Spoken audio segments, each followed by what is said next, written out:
Hello. Today I'm going to be talking about how to invert a selection across multiple tracks in Audacity. So to go from something like this to this.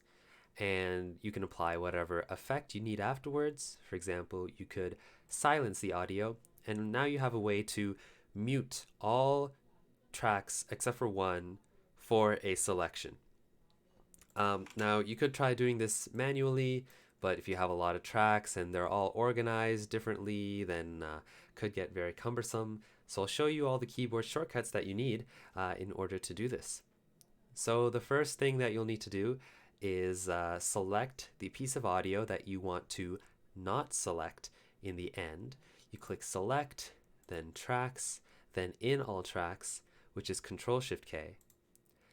And then the original track that you clicked is highlighted here in yellow. So what you can do is press Enter to deselect it. And now you're golden. You have all the other tracks selected.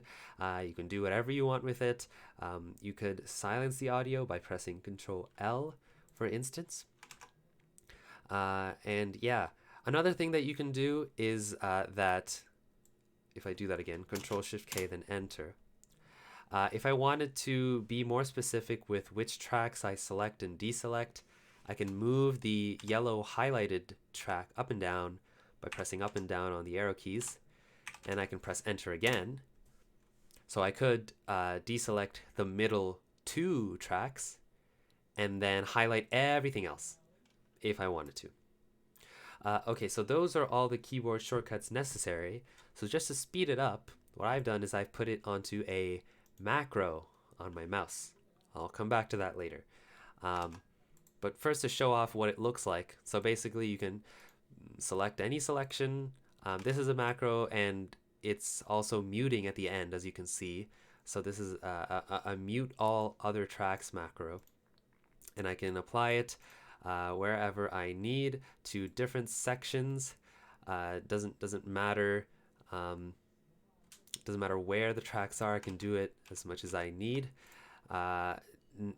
Unfortunately, I can't click and drag over multiple sections and do the macro, because what happens is that only the last one that I clicked on is highlighted in yellow.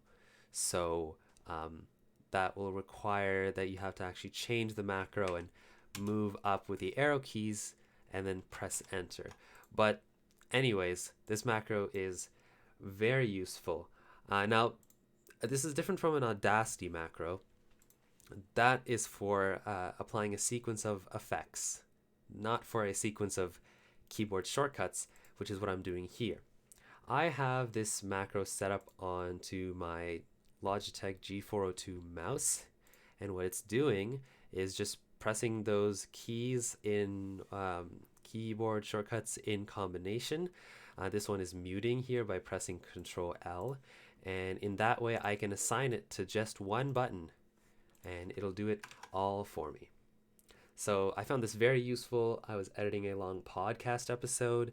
If there was one person who was telling a story and then other guests who were unfortunately making some background noise, I could easily just boop and make sure that that background noise doesn't get in there. So I mentioned that I put the macro onto my Logitech mouse.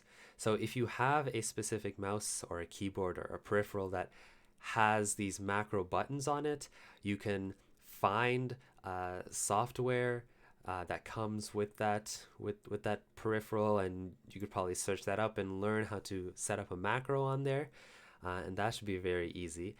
If you don't have peripherals that have dedicated macro buttons and software to code the macros, then honestly I would suggest you just do those keyboard shortcuts like I said. So that would be Ctrl Shift K and then Enter, and if you wanted to mute, that would be Ctrl L.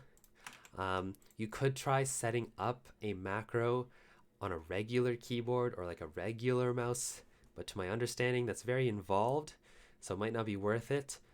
Honestly, if you really want a mouse that you can program with macros, there are plenty out there that are pretty cheap. I'll put a resource in the description, and if you really want to try setting up a macro with a regular keyboard. For Windows, there's one option called Auto Hotkey.